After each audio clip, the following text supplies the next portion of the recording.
আমার শতকরা 92 জন লোক মুসলমানের দেশে চিটাগঙ্গের আদালত চত্বরে আমার মুসলমানের বুকে লাশ হয়, ঠিক কিনা বলো? আমরা জিম্মি হয়ে গেছি, কারণ কোয়ান্টিটি আছে, কোয়ালিটি নেই। সংখ্যা আছে, কোনো 200 কোটি মুসলমান থাকার পরেও আজকে কাফেররা আমাদেরকে ভয় পায় না। কারণ হচ্ছে আমাদের নৈতিক মান অধপতনের একবারে নিম্ন স্তরে পৌঁছে গেছে, ঠিক কিনা কম? মাই ইউরিদিল্লাহু বিহি খায়রান ইউফাক্কিহু ফিদ্দীন।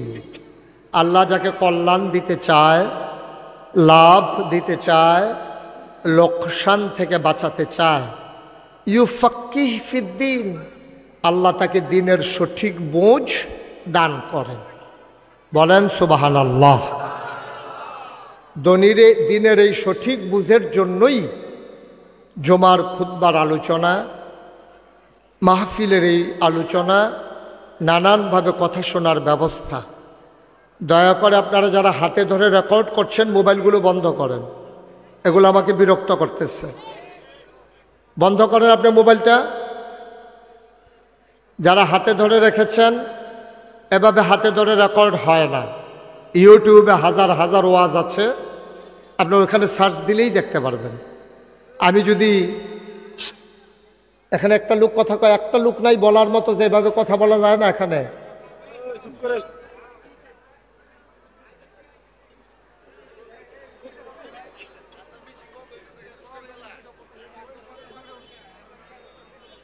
একটু একটু একটু সুযোগ করে দেন, কথা বলেন না। যার পাশে যে কথা বলে তিনি একটু চুপ করাই দিতে হবে। সবাই পড়েন আলহামদুলিল্লাহ। এখন তো চেষ্টা করে লাভ নাই। আপনারা যারা চলে আসছেন, কর্তৃপক্ষ তো অনেক চেষ্টা করেছে। ডাইনে বামে কি আর জায়গা ছিল না? আপনারা যে এমনি আইসা পড়বেন ওনারা বুঝে নাই আর কি, মনে করছে ঘর ফিসে একজন আইবেন, আপনারা যেমনি হাফডা আইয়া পড়বেন এটা বুঝছো না। সমস্যা হয়েছে এই জায়গায়, কিচ্ছু করার নাই, একটু সুযোগ করে দেন, বিরক্ত করেন না। তো যেই কথাটুকুন বলছিলাম, আল্লাহ তাবারক ওয়া তাআলা আমাদেরকে কবুল করে নিয়েছেন। পড়েন আলহামদুলিল্লাহ। তাহলে আল্লাহ সুযোগ দিয়েছেন বলেই, আল্লাহ যদি এই সুযোগ না দিতেন আমরা এখানে আসতে পারতাম না। তাইলে আমাদেরকে সুযোগ দিয়েছেন কে? বলেন আলহামদুলিল্লাহ। তাইলে আমরা শুকরিয়া আদায় করব কার? করে যাব কার? আগে করেছি কার? শুকরিয়া আদায় করলে লাভ না লস? কম না বেশি? প্রমাণ আছে নাকি নাই? আমার আল্লাহ রাব্বুল আলামিন কুরআনুল কারীমে কত সুন্দর করে ওয়াজ করে দিলেন। আল্লাহ বলেন, লা ইন শাকারতুম লা আযীদান্নাকুম। ও দুনিয়ার মানুষ, নিয়ামত পেয়ে যদি শুকরিয়া আদায় করবে, যেই নিয়ামত পেয়ে শুকরিয়া আদায় করবে, শুকরিয়া আদায়ের কারণে ওই নিয়ামত আমার আল্লাহ আরো বহুত গুণে বাড়িয়ে দেবেন। বলেন সুবহানাল্লাহ। আল্লাহ যা বলেন তা করেন নাকি করেন না? কম না বেশি বেশি? প্রমাণ আছে নাকি নাই? কুরআনুল কারীমে 30 পারায় সূরা বুরুজের শেষ অংশে আল্লাহ কত সুন্দর করে ওয়াজ করে দিলেন। আল্লাহ বলেন, ফাআলুন লিমা ইউরিদ। আমার আল্লাহ এমন আল্লাহ, তার যা মন চায় ওই কাজটাকে আমার আল্লাহ বেশি বেশি করে দেন। বলেন সুবহানাল্লাহ। আল্লাহ দুনিয়ার মানুষের মতো না। দুনিয়ার মানুষ বলে একটা করে আর একটা, ঠিক কিনা? দুনিয়ার মানুষ অসুখে পড়লে একরকম, ভালো হয়ে গেলে আর একরকম, রাতের আধারে একরকম, দিনের আলোতে আর একরকম। দুনিয়ার মানুষ নির্বাচনে দাঁড়াইলে একরকম, পাশ করার পরে আর একরকম, ঠিক কিনা? মুসলমান মন দিয়ে শোনো, দুনিয়ার মানুষ বলে একটা করে আর একটা, ঠিক কিনা? সারাটা বছর বলে পালাই না পালাই না, 12টার পরে আর খুঁজে পাওয়া গেল না, ঠিক কিনা? প্রতিদিন ডাইকা কয় খেলা হবে খেলা হবে, যখন খেলা শুরু হবে তার আগেই নাই। একচেটিয়া গোল হইতে আছে, প্লেয়ারের খবর নাই, ঠিক কিনা? আমার আল্লাহ যা বলেন তিনি তাই করে দেন, তিনি কখনো ওয়াদা খেলাফ করেন না। তিনি নিজেই নিজের ব্যাপারে ওয়াজ করে দিলেন। আল্লাহ বলেন, ইন্নাকা লা তুখলিফুল মিয়াদ। আমার আল্লাহ এমন আল্লাহ, তিনি যা ওয়াদা করেন, ওয়াদার খেলাফ করা আমার আল্লাহর জন্য শোভা পায় না। বলেন সুবহানাল্লাহ। আমার এই আল্লাহ আছেন নাকি নাই? ছিলেন নাকি ছিলেন না? থাকবেন নাকি থাকবেন না? আমার এই আল্লাহ কয়জন? জোরে কান আর জোরে মধুর সুরে সবাই মিলে মন প্রাণ উজাড় করে গলা ছেড়ে দিয়ে মধুমাখা কণ্ঠে আকাশ বাতাস প্রকম্পিত করে, আঙ্গাউড়ার জমিন কাঁপিয়ে দিয়ে রাতের নিস্তব্ধতা ছিন্ন ভিন্ন করে। চলো সবাই মিলে সমস্বরে আমার আল্লাহর একটা ডাক দেয়, আল্লাহ। ও প্রাণের আল্লাহ, খুঁজে খুঁজে দেখলাম তুমি লাম ইয়ালিদ ওয়ালাম ইউলাদ ওয়ালাম ইয়াকুল লাহু কুফুয়ান আহাদ। তিনি কারো থেকে জন্ম নেন নাই, কাউকে জন্ম দেন নাই। ও বন্ধু, দুনিয়ায় পীরের মতো পীর হয়, নেতার মতো নেতা হয়, মন্ত্রীর মতো মন্ত্রী হয়, এমপির মতো এমপি হয়। আমার আল্লাহর কি মতো হয়? আমার আল্লাহর কি নমুনা হয়? আমার আল্লাহর কি ডুপ্লিকেট হয়? আমার আল্লাহর কি মডেল হয়? আমার এই আল্লাহ কয়জন? জোরে কান আর জোরে মধুর সুরে সবাই মিলে। ও বন্ধু, সব মতো পাওয়া যায়, ওয়ালাম ইয়াকুল্লাহু কুফুয়ান আহাদ। আল্লাহর মতো নাই, তার লয় নাই, তার ক্ষয় নাই, তার শুরু নাই, তার শেষ নাই, তার আদি নাই, তার অন্ত নাই, তার দিগন্ত নাই, তার ডেস্ট্রয় নাই। তিনি ছিলেন, তিনি আছেন, তিনি থাকবেন। মধুমাখা কণ্ঠে সবাই মিলে চলো ওই আল্লাহকে জানিয়ে দেই, লা ইলাহা ইল্লাল্লাহ, লা ইলাহা, লা ইলাহা।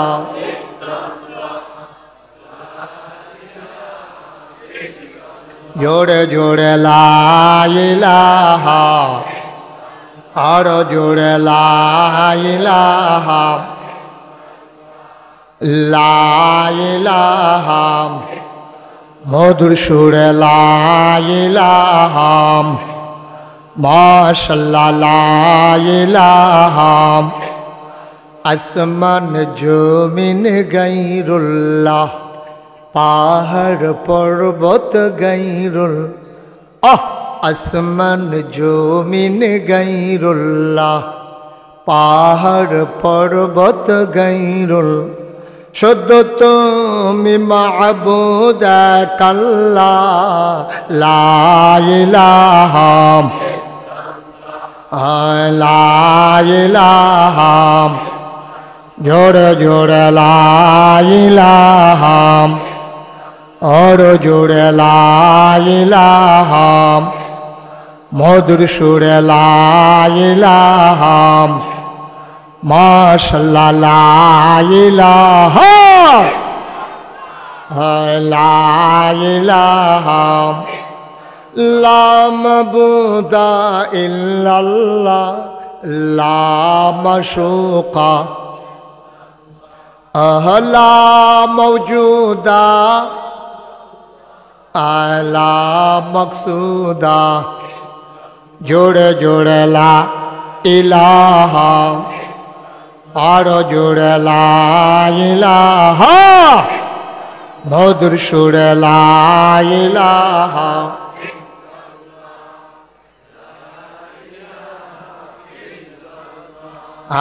লা ইলাহা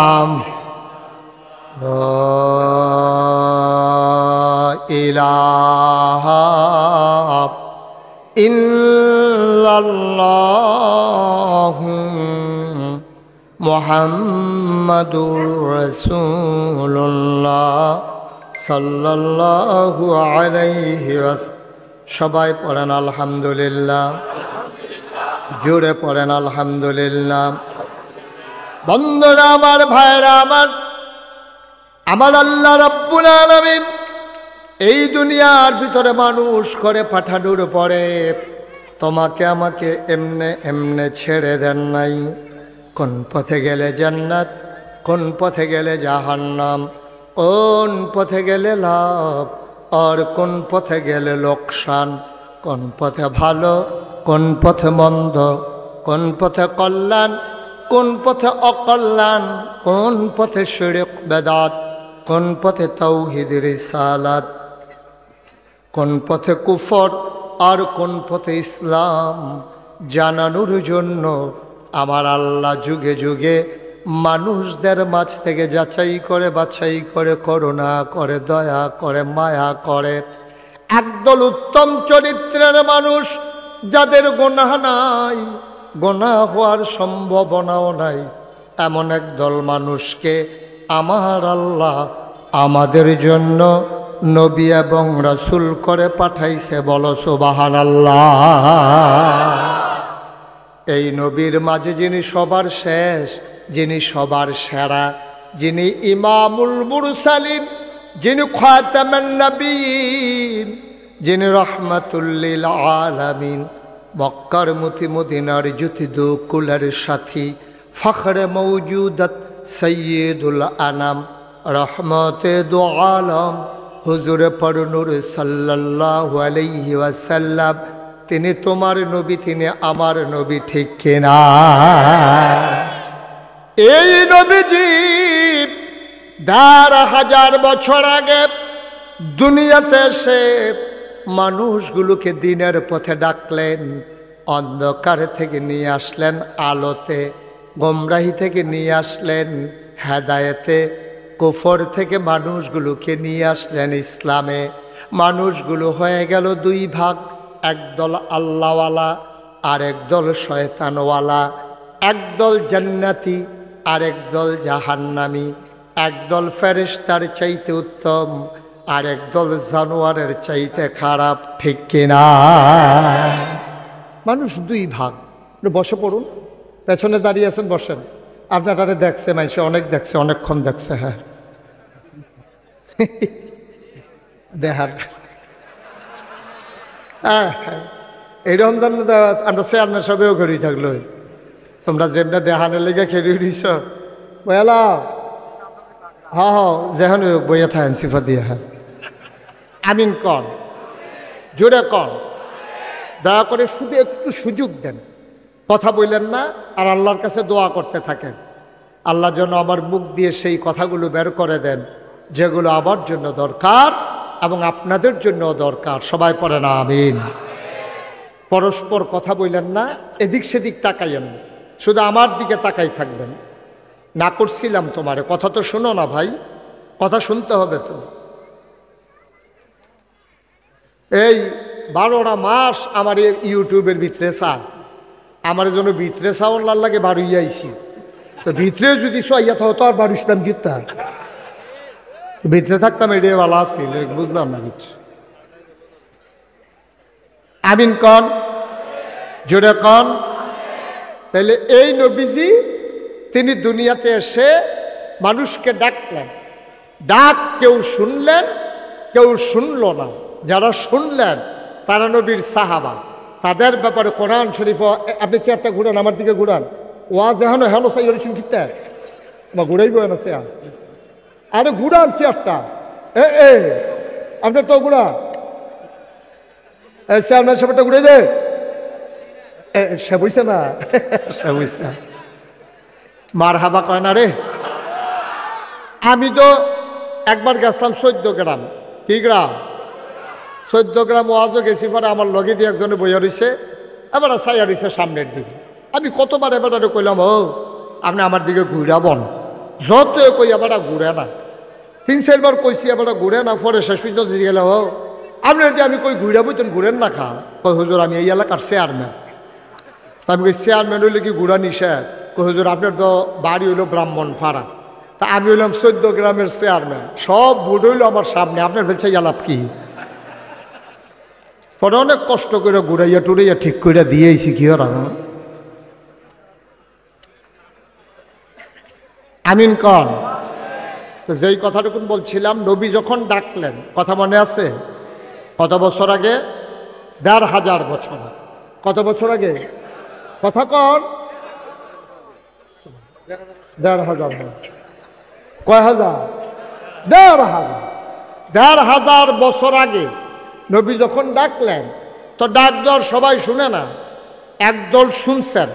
তাদের ব্যাপারে আল্লাহ কয় রাদিয়াল্লাহু আনহুম ওয়া রাদু আনহু, তাদের ব্যাপারে আল্লাহ খুশি, আল্লাহর ব্যাপারে তারা খুশি। সুবহানাল্লাহ বলবেন না? ওরা কারা?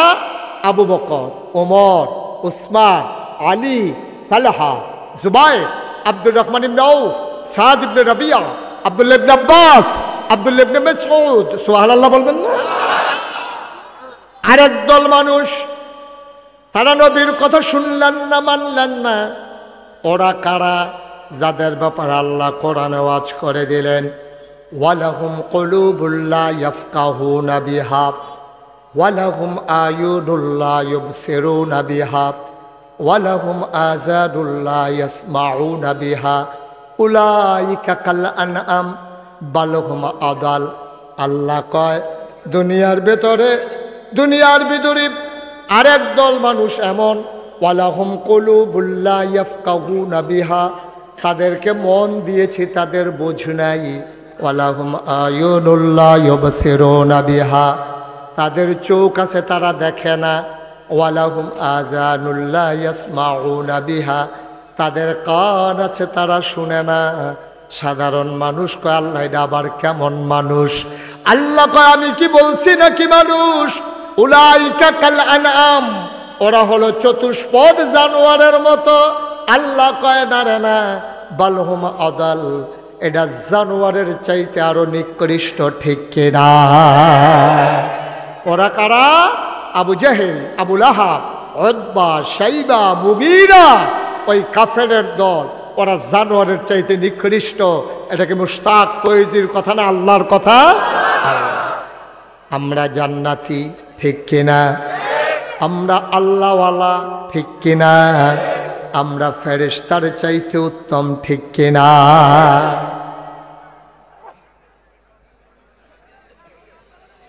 হবে না, কখনোই এইভাবে ওয়াজ করা সম্ভব না। এটা কোনো কথা হইলো? আপনার কি শুরু করছেন এখানে? এই লোকগুলোকে পিছাইতে হবে, সবাই পিছান। এই হলুদ জ্যাকেট সরো এখান থেকে, তুমি সরো। তোমার দেখি এইভাবে কি ওয়াজ করা যাবে?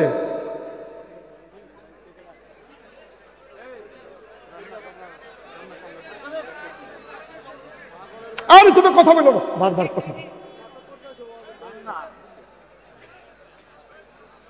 আজ হলুদ জ্যাকেট তুমি পেছনে যাও, যাও তুমি আরো পিছনে যাও। এই তুমি আরো যাও, পিছনে যাও। এই বেচ লাগানো তুমি আরো পিছনে যাও, ওই বাঁশ বরাবর যাও। এই লোকগুলো বাঁশ বরাবর যেতে হবে, বাসের পিছন পর্যন্ত যেতে হবে। সরান, কথা শুনেন না কেন? বাসের পেছনে যান। আপনার কারা ভলান্টিয়ার কারা আছেন নামেন 2-3 জন।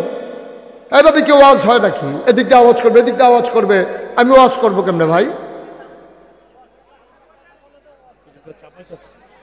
একবারে চুপ করে কথা শুনতে হবে, একটা শব্দ করা যাবে না। দেখছেন কাণ্ড? আরে ভাই আপনি যে বসাইতেছেন, আপনি কি বসছেন?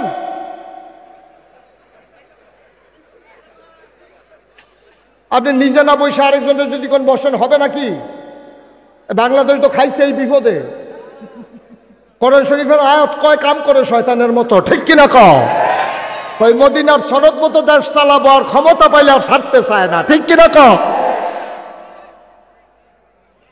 কথায় আর কাজে বিন্দু পরিমাণে মিল নাই। ওই হাবাটা আরেকবারে বয়াইতেছে, নিজেকে বেরিয়েছে হাতে যে তোমার লইয়া পড়ছে না, এটাই তো বেশি। আমিন কন। একটু সুযোগ দেন। আপনারা যদি পরিকল্পিতভাবে এই কাজটা করেন যে আমরা যেহেতু বসতে পারি নাই আর ওয়াজ হইতে দেব না, এটা করতে পারেন ইচ্ছা করলে, কিন্তু এই কাজটা মোটেও ঠিক হবে না। আপনি বসতে পারেন নাই তো আরেকজনের ক্ষতি করে কি লাভ?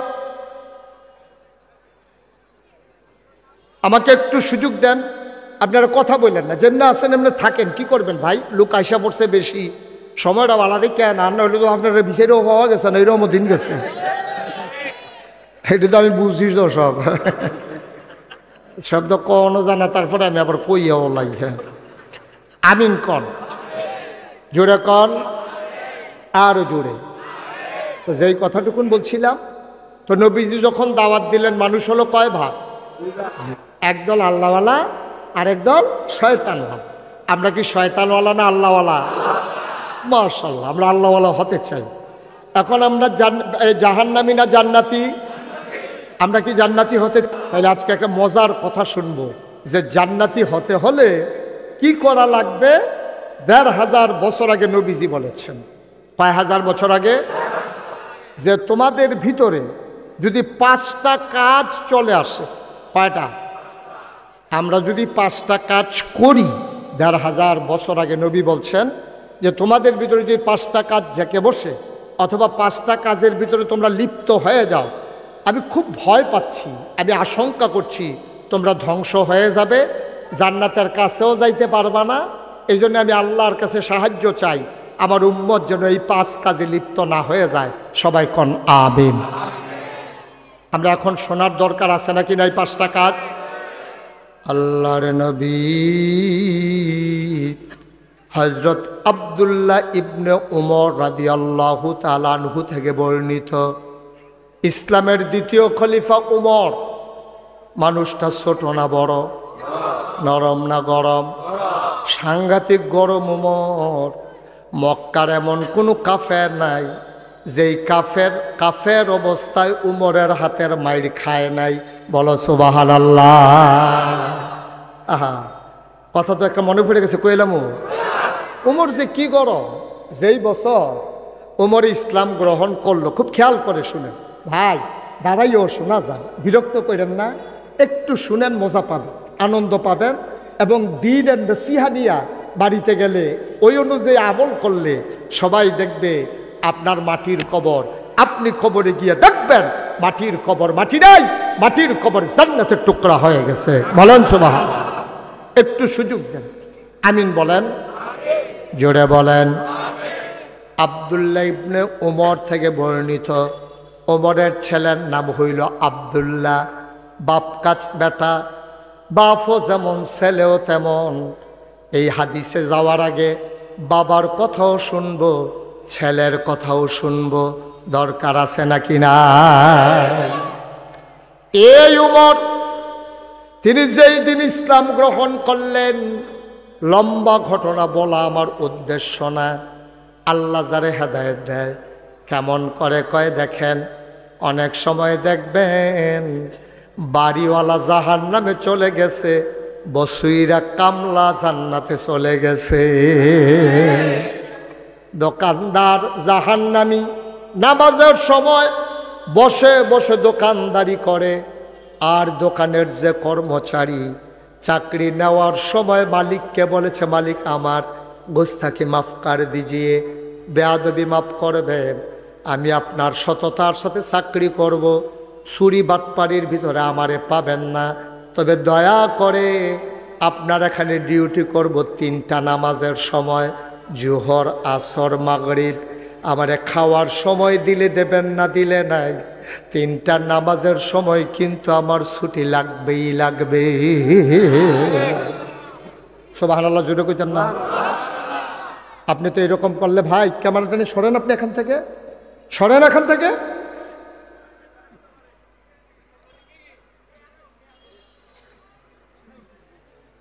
বন্ধুরা আমার, ভাইরা আমার, আজান শোনার পরে দোকানের মালিক বসে বসে দোকানদারি করে। ওই দোকানদার মালিকের সামনে দিয়া কর্মচারী কয় টাকা বেতন পায়, মানুষটা টুপি মাথায় দিয়া নামাজ পড়তে যায়। দোকানদারের নামাজ নসিব হইল না, কর্মচারীর জীবনে নামাজ ছুটল না। বলো সুবহানাল্লাহ। হযরত ওমর কেমনে জান্নাত নসিব হয়ে দেখেন। উনি দরজায় গিয়ে দাঁড়ালেন। নবীর জীবনের প্রথম মাদ্রাসা দারুল আরকাম। আমি আসার আগে ইকরা মডেল মাদ্রাসায় একটু বসে এসেছি। আমার এই দরবারের নাগাইশ দরবারের যিনি দাউদকান্দির প্রতিনিধি, মাজলিসে শোরা দরবার পরিচালনার অন্যতম সদস্য, এই মাদ্রাসার যিনি পরিচালক মাওলানা মাসুম, ওনার ভাই ওখানে মুহতামিম, সে মাদ্রাসায় আমি একটু বসে এসেছি। আর এই নবীর জীবনের প্রথম মাদ্রাসার নাম হইল দারুল আরকাম, আরকামের ঘর। নবীর এক সাহাবা ছিলেন আরকাম নাম, ওনার ঘরটারে নবীজি মাদ্রাসা বানাই ফেলছে। যে ইসলাম গ্রহণ করত তারে ডেকে বলতো, তুমি তোমার ভিতর কোনটা ভাল লাগে? কই যে ইয়া রাসূলুল্লাহ, আমি একবার যেই কথাটা শুনি এটা সারা জীবন আমার মনে থাকে। নবীজি ডাইকা বলতেন, যাও, তোমার দায়িত্ব হলো তুমি কোরআন মুখস্থ রেখে দেবা। সুবহানাল্লাহ কয় না? কই তোমার কি ভাল লাগে? কই ইয়া রাসূলুল্লাহ, আমি মারামারিতে এক্সপার্ট, আমার হাতের মায়ের অনেক ফোলাফাইন্ডের লগের তারা খাইছে।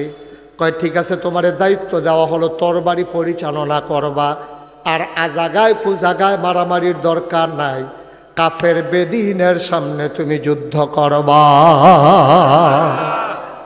তোমার কোন জিনিসটায় পারদর্শী? কয় ইয়া রাসূলুল্লাহ, আমার হাতের লেখা বড় সুন্দর। নবী বলে দিলেন, তুমি কাতিবে ওয়াহী, তুমি ওয়াহী নাজিল হলে লিখে ফেলবা পাথরের গায়ে, চামড়ার গায়ে, গাছের ছালে, এটাই তোমার দায়িত্ব। নবীজি দারুল আরকাম জীবনের প্রথম মাদ্রাসার ভিতরে বসে বসে সবাইকে নিয়ে আলোচনা করতেছেন। হঠাৎ করে দরজায় নখ হলো, আওয়াজ হলো। নবীজি একজনকে বললেন, দেখো কে দরজায় দাঁড়িয়ে আছে। সাহাবা দেখে ঘাম চলে আসছে কপালে। নবীর ভীত কণ্ঠে ডাক দেয়া কয়, নবী গো, সর্বনাশ হয়ে গেছে। মক্কার বীর পুরুষ কাফেরদের নেতা ওমর দাঁড়িয়ে আছে দরজায়, হাতের ভেতরে নাঙ্গা তরবারি, খোলা তরবারি। বলেন নাউজুবিল্লাহ। হাতের ভিতরে কি? একটু জোরে কইয়েন। আপনি কি বাইটো কেমনে কথা কটা আওয়াজ কইরা কই? কি তরবারি? আমরা চেয়ারম্যান সাহেবের মতো কইয়া না? কি তরবারি? খোলা তরবারি নিয়ে ওমর দাঁড়াই রয়েছে দরজায়। আর ভেতরে যারা আছে, কারো হাতে কোনো লাঠি নাই, সোটা নাই, দাও নাই, বল্লম নাই, অস্ত্র নাই। নবীজিরা এসে কই, সর্বনাশ হয়েছে। মক্কার বীর পুরুষ ও কাজের মেলায় বারবার যে মানুষটা শ্রেষ্ঠ যোদ্ধা হয়েছে, এই মানুষটা খোলা তরবারি নিয়ে দরজায় দাঁড়িয়েছে, করবো কি? আল্লাহর নবী চুপ মেরে গেলেন। কপালে চামড়ার ভাঁজ পড়ে গেল, গালগুলো হয়ে গেল লাল, চোখ দুইটা বড় বড়। তিনি পেরেশান হয়ে গেলেন। তিনি চিন্তা করতেছিলেন এখন কি করা যায়। ওই বৈঠকের ভেতরে ছিলেন নবীর চাচা আমির হামজা। সুবহানাল্লাহ কয় না? আরেক বীর পুরুষ আমির হামজা ঘরের ভিতরে বসা ছিলেন। তিনি আস্তে করে দাঁড়ালেন, ভাতিজারে ডাক দেয়া কই, ইয়া রাসূলুল্লাহ, ইয়া হাবিবাল্লাহ, আপনি যদি অনুমতি দেন দরজাটা আমি খুলে দিতে চাই। আর জুড়ে কোন সুবহানাল্লাহ। কোন জায়গায় সুবহানাল্লাহ কোন লাগবে আন্তাজ আছে না? তো ডিব্বা যেমন বইয়া রয়েছেন কিপ্তে নেয় না, বুতাম টুতাম লাগাইয়া বইয়া রয়েছেন। শার্টের বুতাম এনে লাগাইবেন, মুহের বুতাম লাগাইছেন কিপ্তেন আপনি এনে। আমিন কর, বলেন সুবহানাল্লাহ। এখন আমির হামজা কয় ভাতিজা, ভাতিজা কয় না, দেখছে ইসলামের আদবটা দেখেন। ভাতিজা আপন ভাইয়ের ঘরের ভাতিজা কই, ইয়া রাসূলুল্লাহ, সুবহানাল্লাহ বলবেন না? ইয়া হাবিবাল্লাহ, আপনি অনুমতি দিলে দরজাটা খুলে দেয়। আল্লাহর নবী চুপ মেরে গেলেন।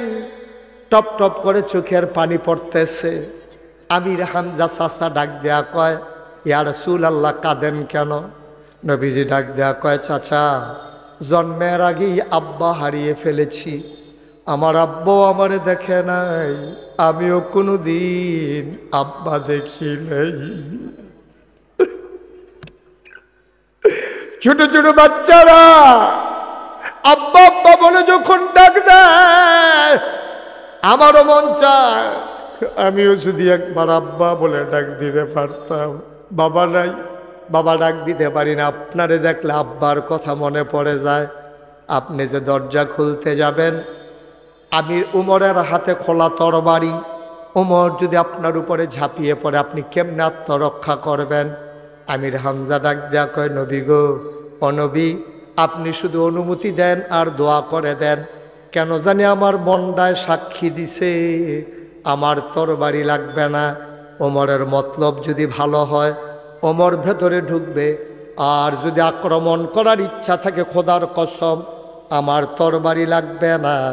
ওমরের হাতের তরবারি দিয়া আমি আমির হামজা ওমরের দেহ থেকে কল্লাটা আলাদা করার ক্ষমতা রাখি।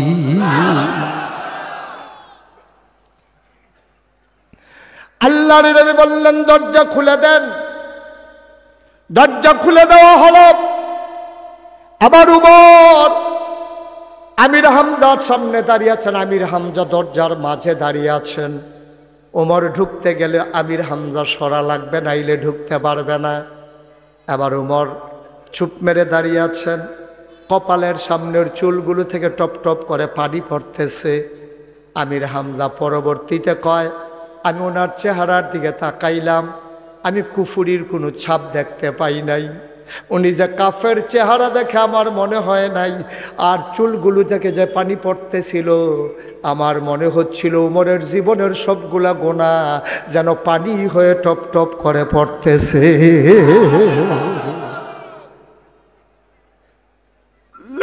আমি বললাম, বাবা ওমর কি খবর? ওমর বললেন, ভেতরে ঢুকতে দেন। আমির হামজা পাশ গেছে দাঁড়ালেন। আবার হযরত ওমর ভিতরে ঢুকলেন, মাথাটা নিচু করে নবীর সামনে এসে চুপ মেরে দাঁড়িয়ে রইলেন। আল্লাহর নবী এত খুশি হইলেন, তিনি বুঝে ফেললেন কারবার ঘইটা গেছে। তার গায়ের ভিতরে একটা চাদর ছিল, চাদরটাকে সাথে সাথে বিছাই দিলেন ওমরের বসার জন্যে। ওমর চাদরটারে হাতে নিলেন, চুমু খাইলেন, চোখে মুখে বুকে লাগালেন। নবীর গায়ে আস্তে করে চাদরটা পরাই দিয়া কয়, ইয়া রাসূলুল্লাহ, ওমর হয়তো মুসলমান এখনো হয় নাই, কিন্তু ওমর এত বড় বেয়াদব না যে দুজাহানের বাদশা নবীর গায়ের চাদরে বসবে। ওমর এত বড় বেয়াদব না। আল্লাহর নবী বসে বললেন। ওমর নামাজের মতো করে হাঁটু ভেঙ্গে মাথাটা নিচু করে নবীর সামনে বসে বললেন। নিজের খোলা তরবারিটা নবীর কদম মুবারকের উপরে নিয়ে রাখলেন। আল্লাহর নবী ডাক দেখে, ওমর, ওমর, গত রাত্রে আমি একটু দোয়া করেছিলাম দুইজন মানুষের জন্যে। একজন হইল ওমর বিন খাত্তাব, আরেকজন হইল আবু জেহেল আমর। এই দুইজনের ভিতরে দুইজনই কাফের। আমি আল্লাহকে বলেছিলাম, আল্লাহ, দুইজন বীর পুরুষ, দুইজন যদি কাফেরের ভাগে পড়ে যায় আমার একজন দিয়ে দাও। আমি জানি না কার ব্যাপারে আমার দোয়া কবুল হয়েছে, তোমার ব্যাপারে না আবু জেহেলের ব্যাপারে আমার দোয়া কবুল হয়েছে। কারণ নবীরা হইলেন মুস্তাজিবুদ দাওয়া, তাদের দোয়া আল্লাহ দোয়া করতে দেরি, তাদের দোয়া কবুল হইতে দেরি হয় না। আমার দোয়া বিফলে যাবে না রে ওমর, আমার কথা আল্লাহ ফেলে দেবেন না। কিন্তু আমি চিন্তা করতেছি আমার দোয়া কি তোমার জন্য কবুল নাকি আবু জেহেলের জন্য কবুল, আমি মিলাইতে পারতেছি না। ওমর মুচকি হাসি দিয়া কয়, ইয়া রাসূলুল্লাহ, ইয়া হাবিবাল্লাহ, আপনার দোয়া বোধহয় আমি উমরের জন্য কবুল হয়ে গেছে। ওমর নবীজি আল্লাহু আকবার বলে চিৎকার করলেন। খুশির চুটে তিনি আনন্দে দাঁড়িয়ে গেলেন। আবার উমর ডাক দেয়া কয়, ইয়া রাসূলুল্লাহ, আপনার হাতটা বাড়িয়ে দেন। নবীজি হাতটা বাড়িয়ে দিলেন। ওমর হাতটারে শক্ত করে ধরলেন, চুমু খাইলেন। ডাক দেয়া কয়, যেই কলেমা পড়ে মানুষ মুসলমান হয়ে যায়, ওই কলেমা পড়াইয়া এই মুহূর্তে আমি উমরকে মুসলমান বানাইয়া দেয়। আল্লাহর নবী পড়িয়ে দিলেন লা ইলাহা ইল্লাল্লাহু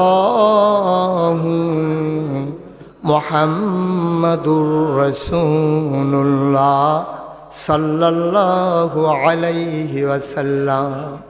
এই উমর ইসলাম গ্রহণ করে ফেললেন। ডাক দেয়া কয় নবী গো, আমি যে বললাম লা ইলাহা ইল্লাল্লাহ, আল্লাহ ছাড়া কোনো ইলাহা নাই, আল্লাহ ছাড়া কোনো মাবুদ নাই, আমি যে বললাম এই কথা কি সত্য না? কয় হ্যাঁ অবশ্যই সত্য। আপনি যে নবী এটা কি সঠিক না? কয় অবশ্যই সঠিক। কয় আল্লাহ যদি সত্য হয় আর আপনি যদি সত্য নবী হন, কেন এই ঘরের ভিতরে আটকে থাকবো? চলেন সবাই মিলে কাবার কিনারে যাই। নবী বললেন উমর আস্তে, এত তাড়াহুড়া কইর না, একটু সবর করো। ওমর কয় আগের দিন আর নাই, এখন আর উমরের সামনে দাঁড়াবে মক্কার বুকে এমন কোনো বেটা আর দাঁড়ানোর মতো না। আগের দিন আর নাই। আপনি চলেন, ওমরের সামনে দাঁড়াবে এই পুরুষ, এই বীর পুরুষ মক্কায় এখনো জন্ম নেয় নাই। আপনি চলেন, সামনে যাই। মসজিদের মিম্বারগুলো বন্দী হয়ে গিয়েছিল একদল মানুষের হাতে। ইমামেরা যখন কোরআনের আলোচনা করেছে, পরের শুক্রবার আসার আগেই জেনেছে ইমামের চাকরি নাই। ঠিক কিনা বলো? এই মাহফিলের মঞ্চগুলো থেকে ওলামায়ে কেরামদেরকে বেইজ্জতি করে নামিয়ে দেওয়া হয়েছে, কোরআনের কথা বলতে দেওয়া হয় নাই। গৌরীপুরের মানুষ সাক্ষী থাকো, যেদিন গেছে একেবারেই গেছে, আর ময়দানে কথা থামিয়ে রাখার সুযোগ নাই। বাগাস মতো লড়াই হবে, রাজি চোখে হাত তুলে দেখা।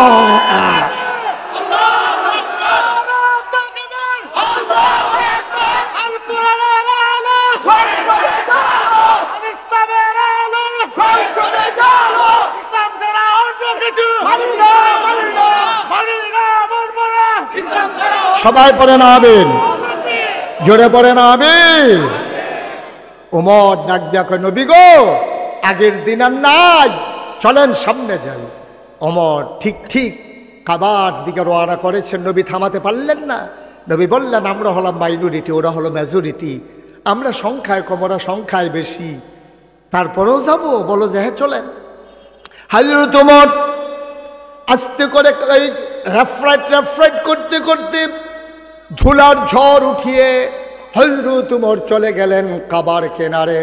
তিনি বললেন তাকবীর, সবাই বলল আল্লাহু আকবার। তিনি বললেন তাকবীর, সবাই বলল আল্লাহু আকবার। এমন ধ্বনি হলো, ধ্বনিগুলো প্রতিধ্বনি হয়ে কাফিরদের কানের ভিতরে পৌঁছে গেল। আবু জেহেলের বাড়িটা ছিল কাছেই। আবু জেহেল দৌড় দিয়ে আসলেন। কার এত বড় সাহস? লাত, মানাত, ওজ্জা, 360 দেবদেবী যেই কাবার ভেতরে, ওইখানে এসে আল্লাহু আকবার চিৎকার করে সাহস কার? আবু জেহেল এমন জোরে একটা দৌড় মারছে, দৌড় মেরে কাবার দিকে যখন নজর পড়ছে, তাকাইয়া দেখে হযরত ওমর দাঁড়িয়ে আছে। চোখ তার বড় বড়, কপালে মুক্তার দানার মতো ঘাম জমে আছে, খোলা তরবারি নিয়ে দাঁড়িয়ে আছে। আবু জেহেল যখন দেখছে ওমর দাঁড়াই রইছে, এমন হার্ট ব্রেক করছে, টায়ার ফোড়া গন্ধ ছুটে গেছে। যখন দেখছে যে ওমর দাঁড়িয়ে আছে, দৌড় দিয়ে গেছে, এমনভাবে থামছে, একটা হার্ট ব্রেক, জাগাত ব্রেক ধরছে, কেরকিরি দিয়ে উঠছে। ওমর কাইও না, সামনে আসো। কয় তরবারিটা এটার লাগিয়া না গইতাম পারতাছি না। কয় যখন আসতেই মন চায় মায়ের কাছে বইলে আসো। 3টা কথা বলছে ওমর। কয়টা? যদি আসতে মন চায় মায়ের কাছে বলে আসো, তোমার মা আর সন্তান দেখবে না। তোমার বিবির কাছে বলে আসো সাদা শাড়ি যেন পরে ফেলে, আর বাচ্চাদেরকে বলে এসো আব্বা ডাকলে যেন ডেকে ফেলে। তুমি উমরের হাত থেকে আর ঘরে ফিরে যাবা না। বেড়াইতে একটা সারে, আমরা তো বাঘের গড় হয়েছি সব হিয়ালের ছাও। ফোনে 200 কোটি মুসলমান পৃথিবীতে, তারপরে আজকে ফিলিস্তিনে মুসলমান মাইর খায়, কাশ্মীরে মাইর খায়, ইসরায়েলে মাইর খায়। আমার শতকরা 92 জন লোক মুসলমানের দেশে চিটাগঙ্গের আদালত চত্বরে আমার মুসলমান অ্যাডভোকেট লাশ হয়, ঠিক কিনা বলো? আমরা জিম্মি হয়ে গেছি, কারণ কোয়ান্টিটি আছে, কোয়ালিটি নেই। সংখ্যা আছে, কোন 200 কোটি মুসলমান থাকার পরেও আজকে কাফেররা আমাদেরকে ভয় পায় না। কারণ হচ্ছে আমাদের নৈতিক মান অধপতনের একবারে নিম্ন স্তরে পৌঁছে গেছে, ঠিক কিনা কম? হালাল নাই, হারাম নাই, যা পায় তাই খায়। এই বেড়া বেড়ি, নাসা নাসি, নর্দন কুর্দন, কি কারবার একটা চলতে আছে। 1 শতক জায়গার দাম 30-40 লাখ টাকা, গরিবুরের মতো জায়গা। কারবারটা কি চলতে আছে? কারবারটা কি? এই কারবার প্রতিযোগিতা, অসম প্রতিযোগিতা। ইসলাম নিয়ে কোনো টেনশন নাই, ইসলাম নিয়ে কোনো টেনশন নাই। মুসলমান আছে না গেছে, গেছে না মরছে, এই ব্যাপারে কারো কোনো চিন্তা নাই। কেমনে আরো 2 ফুট বিদেশ বাড়াইব, 3 বিঘাত ঘর তুলছে, আরেক বিঘাত কেমনে ঘর তুলবো, গরিবুর দোহানো 2টা দোহান হয়েছে, আরেকটা দোহান কেমনে লইব, এই প্রতিযোগিতা চলতে আছে, ঠিক কিনা কম? আমি যে আপনারা জিজ্ঞেসেছি ঠিক কিনা, তো আপনারা সেটা মনে মনে কোন আমরা তো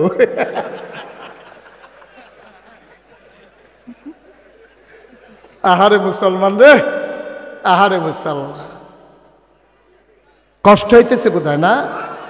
ছেড়ে দেওয়া দরকার, মাত্র শুরু হইতে আছে। আমার মনে হয় 3-4 ঘন্টা লাগতো। চেয়ারম্যান সাহেবের নাইয়া বেড়াইয়া মর্চা দিয়া লাইছে, যায় ইসলাম আইতাম চাই না। কথার কথা ধৈর্য ধরার দরকার। আমিন কয় না, জোরে কয় না। এই ওমরের ছেলের নাম হইল আব্দুল্লাহ, সুবহানাল্লাহ কয় না? এই আব্দুল্লাহ ইবনে ওমর থেকে বর্ণিত, নবীজি কয়, শুনো শুনো শুনো, ওই মজলিসটার ভিতরে একদল মুহাজির ছিলেন, যারা মক্কা ছেড়ে হিজরত করে তাদেরকে বলে মুহাজির।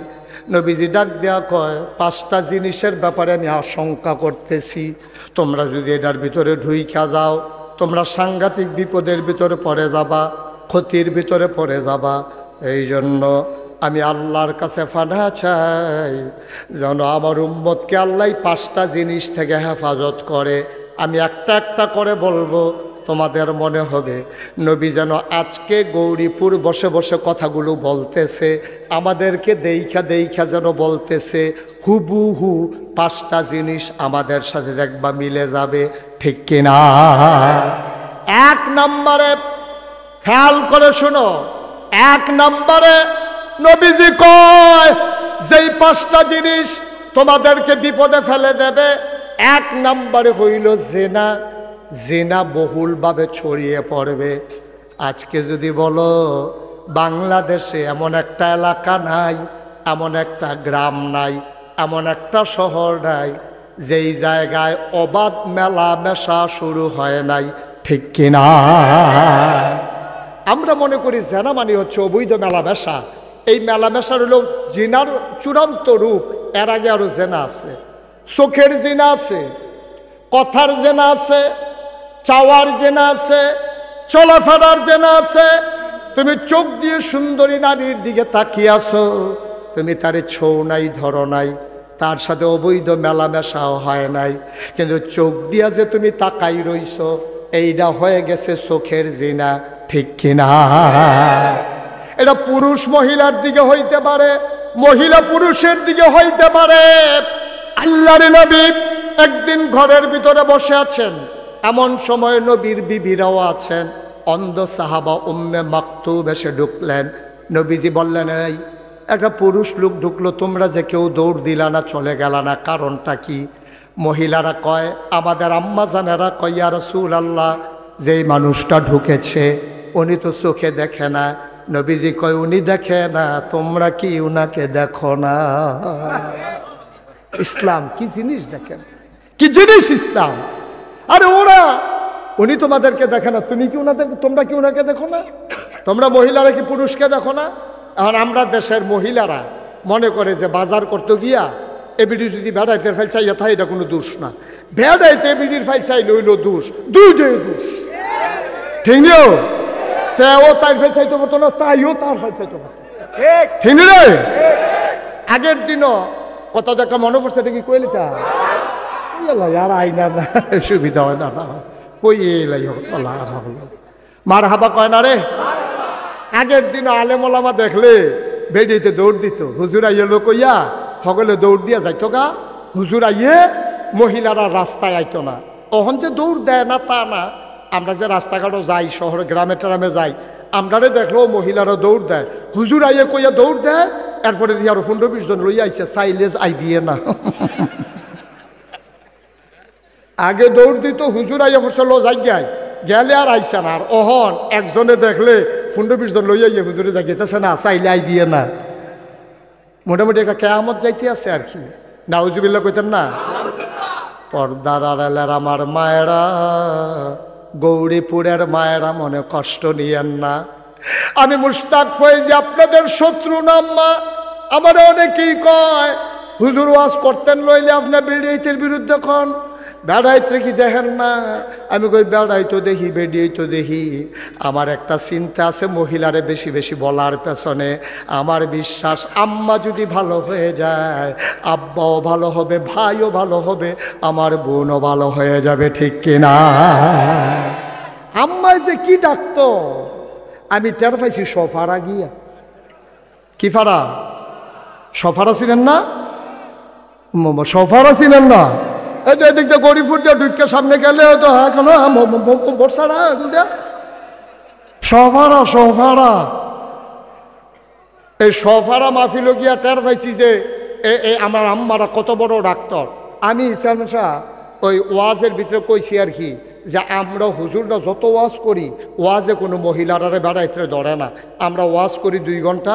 এই আপনারা যারা আছেন হাজার হাজার মানুষ আইয়া পড়ছেন না, ওয়াজটা শেষ হওয়ার লগে লগে আপনি বাড়িয়া কইবেন হুজুররা কত কথাই কইব, সব হুন্ডা ফাড়া দিত না, বিড়িটা দেন একটু পরে পরে কথাটা কইয়া সব একটা আওয়াজ করেন। তোমরা একটা সিল্লাম দিলে আওয়াজটা থাকা বাইরে যাইব নাকি? ইচ্ছা করে বেয়াদবি করতে এটা আজকে একটা সিল্লাম দেয়, আমার ওয়াজ শেষ। আমিন কর। আমি তো যখন ওই সফারা যখন মাহফিল গিয়া কইছি যে আম্মা এই আপনারা এই পুরুষ লোক ওয়াজে 2 ঘন্টা ওয়াজ শুনছে চেয়ারম্যান সাহেব, হুন্ডা সেরা মাহফিলটা যখন ভাঙছে বাড়ি আসে ওই মোরসারাত গিয়া সেরা হুজুররা কত কথাই কইব, এটি সব হুন্ডা ফাড়া দিত না, বিড়িটা দে। এই বিড়ি ধরাইয়া তোমার লোকে ওয়াজ উঠতে আছে, হুজুরের ওয়াজ দেখেন ওই হাফ প্যান্ট। কিন্তু আম্মাই যদি ওয়াজ করে এই ওয়াজে যে কি 100 সফারা গিয়া টের পাইছি। আমি মাহফিল গিয়া কইছি আম্মা, এই মাইকে কইছি আর কি, যে আম্মা অহন যে আব্বারা ঘর যাইব সবাই, আপনারা যদি টাইট দিয়ালা এবার বেনামাজি থামানোর সুযোগ নাই, শুরু করবেন আজ যায়। হ্যাঁ তারও তো কিতা বুঝছে কিতা না। আমি তো মাহফিল শেষ করে রওনা দিয়া গেছি গা মাদাইয়া। কি দাইয়া? মাদাইয়া গেছি। পরে ফোন দিছে সফারাতে ফোলা পাইনি। আমি কি কিতারে কই হুজুর কি ফেস লাগাই দিয়া গেলেন? আমি ওই কিতা কি ফেস কিতা? কই যে হুজুর চাচায় মাহফিলতে বাইট গেছে পরে আমরা জানালা দিয়ে শুনি তারা জোরে জোরে কথা কয়। আমরা খেয়ে রইছি ফোলা পাইনি। কি তারে কি কথা কয় শুনতে আছি যে শাসিয়ে কইতে আছে নামাজ পড়ছেন নি? কয় না। কত নামাজ না পড়লে বালিশটা লইয়া বারান্দার রুমো যাইয়াম, এই হতাহতি বন্ধ। আমি কই আরে এটা কিতা? কয় আপনি বিলে কইছেন নামাজ না পড়লে এই বাচ্চাইন্দা খাওয়াইবো, ইয়া করবো, একখানো আর থাহাতে এই কথা কইছে। পরে এবার কয় কি রে, আমি এই বারান্দার মধ্যে শীতের ভিতরে বারান্দা থুতাম কিতাম, আমি দিয়ে হেন নিয়ত করছি। কয় না না নিয়ত টিয়ত বেঙ্গালাম বারান্দাত গিয়ে হইতা থাকেন না, বেনামাজির লোকে আর কারবার হইতো না। এমনি রান্দা বাইরা খাইতাম না, সুইটা সিট ইসে যাইম কখনো রান্দা বাইরা খাওয়াইতাম ফারাম, কিন্তু থাকা থাকি আর এক লগে হবে না যতদিন নামাজ না হোক। আরে নামাজ লই এই কথা না জানো তো হুজুর আপনি কি কথা কইছেন? কি যায় নামাজ লইয়া ভিড়ি রেইডা দিয়ে হালাইয়া নামাজ। আল্লাহু আকবার। আমরা তো হুজুর শুনতে আছি সাইডে দিয়া কিতা করে, এবার সাইড রাখাত নামাজ আসার নামাজ পড়ে আসছে পরে এ বিডিএ জিগাইছে আপনি দি বিড়িটা দিয়ে হালাইয়া নামাজও খেয়ে লইলেন, অজু আসেনি? কয় না। তুমি দি সাপ দিলে আমি তো আটকা খেয়ে লইছি। তো অজু ছাড়া নামাজ পড়ে লাইছি হুজুর, কি আগুন লাগাই দিয়া গেলেন? আমরা এলাকার সব দাঁড়াইতে অজু ছাড়া নামাজও খেয়ে গেছে গা। আমি কারে অর্থ ফর তো কাম লাগলে পরে যে গোসল করে লাগবো কি করবো তো ফর অভ্যাস পরের কাম লাগলে অজুর লাইন পরে করবো সুবহানাল্লাহ কইতেন না।